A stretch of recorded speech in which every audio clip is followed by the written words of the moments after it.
नमस्कार, आपण पाहताय लोकराज्य न्यूज 24। पाहुयात महत्त्वाची बातमी। सोलापूर महामार्गावरील कायम चर्चेत असलेल्या शेवाळवाडी तालुका हवेली येथील जॉय विलास सोसायटीत राहणाऱ्या 36 वर्षीय तरुणाने एका 13 वर्षीय अल्पवयीन मुलीचा विनयभंग केल्याची घटना उघडकीस आली आहे। या प्रकरणी आरोपीवर मांजरी पोलीस ठाण्यात पॉक्सोसह अॅट्रॉसिटीचा गुन्हा दाखल करण्यात आलाय।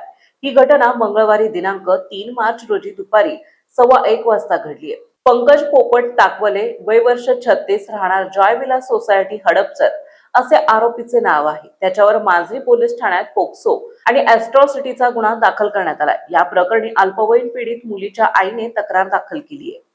मिळालेल्या माहितीनुसार मंगळवारी धुलीवंदन निमित्ताने अल्पवयीन 13 वर्षाची मुलगी सोसायटीच्या आवारात मैत्रिणींसोबत रंग खेळल्यानंतर परिसरात एका कॅफेमध्ये नाश्ता करण्यासाठी गेली होती। त्यावेळी सोसायटीतच राहणारा पंकज ताकवले हा कॅफेमध्ये येऊन मुलीशी बोलण्याचा प्रयत्न करू लागला। मुलीने प्रतिसाद दिला नाही, तरीही आरोपीने तिच्या खांद्यावर हात ठेवत पुन्हा तिच्याशी जवळीक साधण्याचा प्रयत्न केला। इतकेच नव्हे तर तिच्याशी अश्लील कृत्य केल्याचा आरोप करण्यात आलाय। घटनेनंतर मुलगी घरी परतल्यानंतर घाबरलेल्या अवस्थेत तिने आईला सर्व प्रकार सांगितला। त्यानंतर कुटुंबियांनी सोसायटीतील सीसीटीव्ही फुटेज तपासले असता आरोपीचे संशयास्पद वर्तन दिसून आल्याचा दावा करण्यात आलाय। दरम्यान या प्रकरणी आरोपी पंकज ताकवले यांच्यावर भारतीय न्याय संहिता कलम 75 तसेच लैंगिक अपराधानुसार बालकांचे संरक्षण कायदा 2012 पोक्सो अंतर्गत कलम 8(12) लागू करण्यात आलाय।